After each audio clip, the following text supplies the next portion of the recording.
చరిత్రలో అత్యంత చౌకగా యూనిట్ ₹2.49 చొప్పున కేంద్రంతో విద్యుత్ కొనుగోలు చేస్తూ రాష్ట్ర ప్రభుత్వం చేసుకున్న ఒప్పందంపై నిరాధార ఆరోపణలతో దుష్ప్రచారం చేస్తూ కథనాలు ప్రచురించారని ఆరోపిస్తూ ఈనాడు ఆంధ్రజ్యోతి పత్రికలకు వైఎస్ఆర్సీపీ అధ్యక్షుడు మాజీ సీఎం వైఎస్ జగన్మోహన్ రెడ్డి తరపు న్యాయవాదులు లీగల్ నోటీసులు జారీ చేశారు. ఇది కేంద్ర ప్రభుత్వానికి రాష్ట్ర ప్రభుత్వానికి మధ్య జరిగిన ఒప్పందమని, థర్డ్ పార్టీకి ఎలాంటి పాత్ర లేదని ఆది నుంచి తమ క్లయింట్ స్పష్టం చేస్తున్నారని న్యాయవాదులు పేర్కొన్నారు. సెకీ ఐఎస్టీఎస్ అంతర్రాష్ట్ర సరఫరా ఛార్జీల మినహాయింపు ఇచ్చిందని, ఆ మేరకు ఒప్పంద పత్రాలు సెకీ రాసిన లేఖప్రతులను చూపిస్తున్నా సరే ఆ పత్రికలు పట్టించుకోకుండా నిరాధారంగా తమ క్లయింట్ గౌరవ ప్రతిష్టలను దెబ్బతీస్తూ ఉద్దేశపూర్వకంగా తప్పుడు కథనాలు ప్రచురించాయని న్యాయవాదులు పేర్కొన్నారు లీగల్ నోటీసులో. ఆ రెండు పత్రికలు బేషరతుగా క్షమాపణ చెప్పాలని, దానిని ప్రముఖంగా మొదటి పేజీలో ప్రచురించాలని కూడా నోటీసులో పేర్కొన్నారు. ఇది ఇలా ఉండగా తమ గ్రూపుపై గత ఏడాది హిండెన్బర్గ్ చేసిన ఆరోపణలను కూడా అదానీ తోసిపుచ్చారు. ఆ సంస్థపై చట్టపరంగా చర్యలు తీసుకుంటామని పునరుద్ఘాటించారు. మాపై హిండెన్బర్గ్ చేసింది ఆరోపణలు నిజానికి మా ఆర్థిక స్థిరత్వానికి దెబ్బతీయటంతో పాటు సంస్థను రాజకీయ వివాదంలోకి కూడా లాగేందుకు చేసిన భారీ కుట్ర. ఆరోపణలను ఒక వర్గం మీడియా తన స్వార్థ ప్రయోజనాల కోసం విపరీతంగా ప్రచారం చేసింది. అంతటి సంక్షోభంలో కూడా మేము విలువలతో ఎక్కడా రాజీ పడలేదు. అదే ఏడాది సంస్థను ఆర్థికంగా సమున్నత శిఖరాలకు చేర్చి తలెత్తుకుని నిలిచాం. మేము ఎలాంటి అవకతవకలు పాల్పడలేదని చివరికి సుప్రీంకోర్టు తేల్చి చెప్పిందని అదానీ పేర్కొన్నారు. ఆయన ఒక సమావేశంలో మాట్లాడుతూ ఈ విషయాలు చెప్పారు.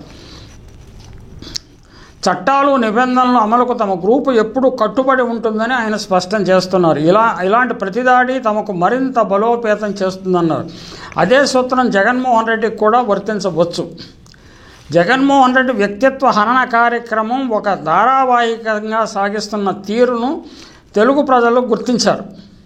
తెలుగు నేలపై ఉన్న ఒక బలమైన వర్గం చాలా ముందు చూపుతో మీడియా రంగంలో బ్రూటల్ డామినెన్స్ను ఏర్పాటు చేసుకోగలిగింది. ట్రెజర్ హంట్ చేయాలన్నా, పవర్ హంట్ చేయాలన్నా మీడియా కంటే పదునైన ఆయుధం లేదనే సంగతి ఈ వర్గం ఎప్పుడో గుర్తించింది. ఆయుధం మీద ఆధిపత్యం సంపాదించగలిగింది. ఎన్టీ రామారావును అధికార పీఠంపై ప్రతిష్ఠించగలిగింది.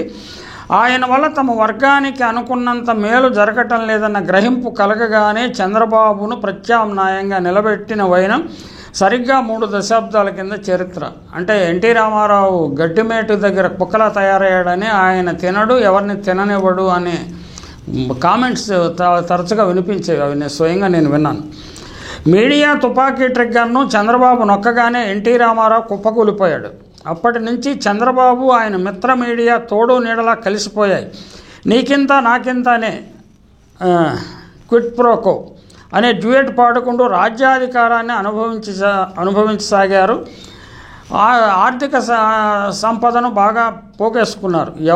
ఎదురు నిలబడే వారి మీద మీడియా వెపన్ గురిపెట్టారు. ఎన్టీ రామారావే వీరి ముందు నిలబడలేకపోవడం చాలామంది భయపడ్డారు.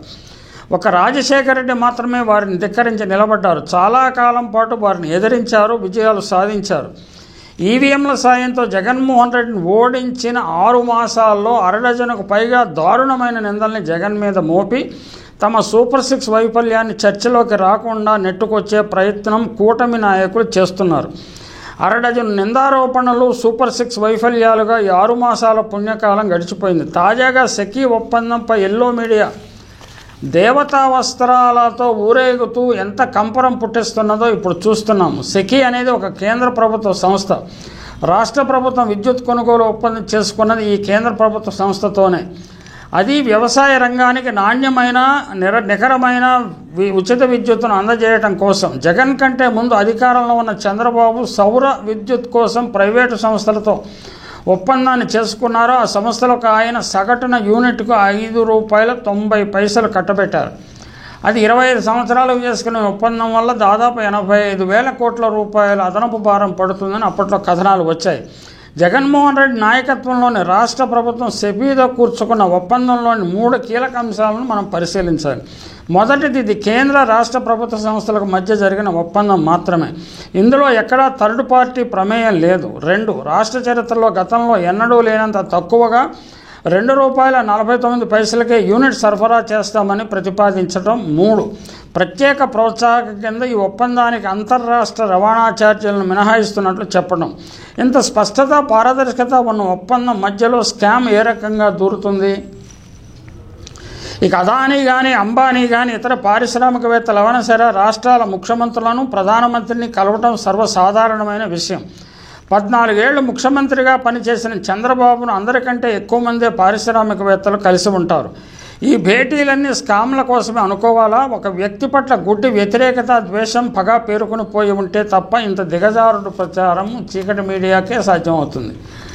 కూటమి ప్రభుత్వం హామీల అమలులో దారుణ వైఫల్యం పట్ల సహజంగానే ప్రజల అసంతృప్తి బయలుదేరింది. ఇంత కీలకమైన అంశాల నుంచి ప్రజల దృష్టిని మళ్లించడం కోసం జగన్ వ్యక్తిత్వ హనన కార్యక్రమాన్ని భారీ ఎత్తున చేపట్టాలని ప్రభుత్వం నిర్ణయించుకున్నట్లుగా జరుగుతున్న ఘటనల ద్వారా అర్థమవుతున్నది. ఈ కార్యక్రమంలో భాగంగానే తాజాగా సెకీ ఒప్పందంపై ఒక కపట నాటకాన్ని ప్రదర్శించారు. ఇంతకుముందు తిరుమల లడ్డూపై దుష్ప్రచారం చేసి విజ్ఞుల చేత చీవాట్లు తిన్న తర్వాత తోక ముడిచారు. విజయవాడ వరదల సందర్భంగా పాలనాపరమైన వైఫల్యాన్ని కప్పిపుచ్చి ప్రకాశం బ్యారేజీలో వైసీపీ వాళ్ళు బోట్లు అడ్డం పెట్టి నగరాన్ని ముంచేశారని హాస్యపూరితమైన ఆరోపణలు చేశారు. అప్పుల గణాంకాలపై ఇప్పటికీ పిల్లిమొగ్గలు వేస్తూనే అసత్య ఆరోపణలు గుప్పిస్తున్నారు. కేంద్ర ప్రభుత్వం ఏజెన్సీలు ఇచ్చిన లెక్కలను విరుద్ధంగా అభివృద్ధి కుంటుపడిందని ఆరోపిస్తున్నారు. రాష్ట్రంలో పేదలు, మధ్యతరగతి ప్రజల ఆశలకు ఆలంబనగా నిలబడి 2,73,000 కోట్ల రూపాయలను వారి అకౌంట్లలో బదిలీ చేసిన నవరత్న పథకాలను అవహేళన చేస్తూ స్కీములన్నీ స్కాములేనని ప్రచారం చేస్తున్నారు.